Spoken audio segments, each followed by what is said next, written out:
ప్రభుత్వం urea app తీసుకొచ్చిందో ఆ app తోని రైతులు చాలా నష్టపోతున్నారు.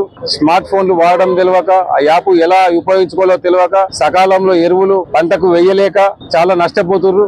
ప్రభుత్వంకు విజ్ఞప్తి చేస్తున్నాం ఏంటంటే, ఇక్కడ అంకాపూర్ రైతులంటే అంకాపూర్ రైతులను చూసి వ్యవసాయం నేర్చుకోవాలని సీఎం గారు పదే పదే సభలలో చెప్తారు. కానీ ఇక్కడ అంకాపూర్ రైతులే వ్యవసాయం ఎందుకు చేస్తున్నాం అనే ఒక బాధ కల్పించే పరిస్థితులు నెలకొంటున్నాయి. అలాంటి పరిస్థితి రావద్దు అంటే యూరియాని యాప్ల ద్వారా కాకుండా నేరుగా సొసైటీని యూనిట్ గా తీసుకొని ఇవ్వమని చెప్పేసి విజ్ఞప్తి చేస్తున్నాం. దాదాపు 2 నెలలు అవుతుంది మొక్కజొన్న సుంచు దశకు వచ్చింది. ఈ రోజు దానికి 2-3 రోజుల యూరియా ఇవ్వకపోతే పంట దేనికి పనికి రాకుండా పోతుంది కాబట్టి రైతులు ఆవేదనతోటి రోడ్డెక్కడం జరిగింది.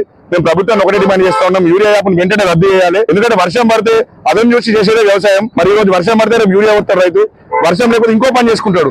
అటువంటి పరిస్థితుల్లో మీరు యూరియా కోసం రైతులు చేనులో పని చేసుకుంటాడా, మరి రోడ్డు మీద తిరుగుతాడా, క్యూ లైన్లకు పోతాడా?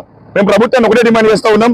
ఇవాళ ఏ టెక్నాలజీ వచ్చింది, చంద్రమండలం మీద అడుగు వెళ్తున్నారు, కానీ రైతులు మాత్రం యూరియా లైన్లలో అపస్థలు పడుతూనే ఉన్నారు. ఎందుకంటే 24 గంటలు యూరియా కోసం తిరుగుతూనే పోతున్నారు.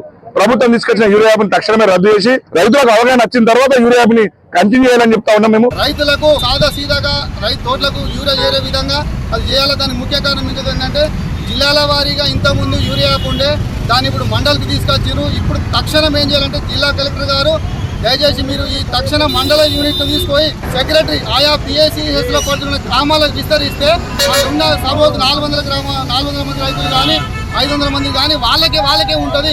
ఒకవేళ వెనక ముందైనా కానీ ఆ రైతులే కోఆపరేట్ చేసుకొని వాళ్ళ కోట వాళ్ళకు ఉంటుంది. కాబట్టి ఇది తక్కువ స్థాయిలో విభజన చేసి